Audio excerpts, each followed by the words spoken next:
1947 பாகிஸ்தான் பிரிவின் போது பாகிஸ்தான் ஒரு இஸ்லாமிய நாடு என்று அறிவிக்கப்பட்ட போது பல குரல்கள் இருந்தது. ஏன் அம்பேத்கர் அவர்கள் இந்தியாவை இந்து நாடு என பிரகடனம் செய்யாமல் ஒரு அரசியலமைப்பு எழுதினார் என்று.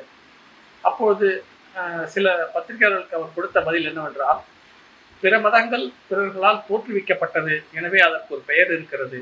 இந்து மதம் மனிதனின் வாழ்வியல் முறையை கொண்டது, அதனால் அதற்கு நாம் பெயர் வைக்க வேண்டிய அவசியம் கிடையாது. பிறர் வேண்டுமானால் இந்து மதம் என்று சொல்லட்டும், நாம் இதை ஒரு வாழ்வியல் முறை என்று தான் சொல்ல வேண்டும் என்று சொல்லிதான் இந்து மதம் என்று குறிப்பிடவில்லை. மற்றபடி அவர் எந்த மதத்தையும் குறிப்பிடாமல் தான் வைத்திருந்தார். ஏனென்று சொன்னால், இந்து நாடுக்கு பிறர் தான் இந்து நாடு என்று சொல்கிறார் தவிர நாம் அதை அப்படி சொல்ல வேண்டிய அவசியம் கிடையாது.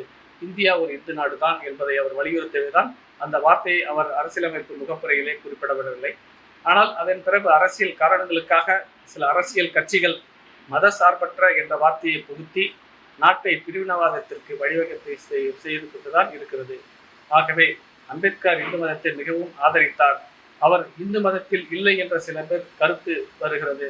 ஆனால் அவர் அரசியல் சட்டத்திலே இஸ்லாமியர்கள், கிறிஸ்தியர்கள், பாரசீகர்கள், சீக்கியர்கள் அல்லாதவர்கள் அனைவரும் இந்துக்கள் தான் என்று சொன்னால், அப்படி என்றால் அவர் இறக்கும்போது எந்த மதத்தில் இருந்தார் என்பதை இதன் மூலம் தெளிவாக எல்லாருக்கும் தெரியும்.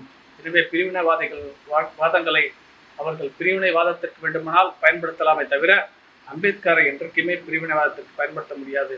டாக்டர் அம்பேத்கர் அவர்கள் ஒரு தேசியவாதி. எனவே இந்த நினைவு நாளில் அவர்களுக்கு நினைவஞ்சலி செலுத்தும் விதமாக இந்த தகவல்களை உங்களுக்கு தெரிவிக்கிறேன். நன்றி, வணக்கம்.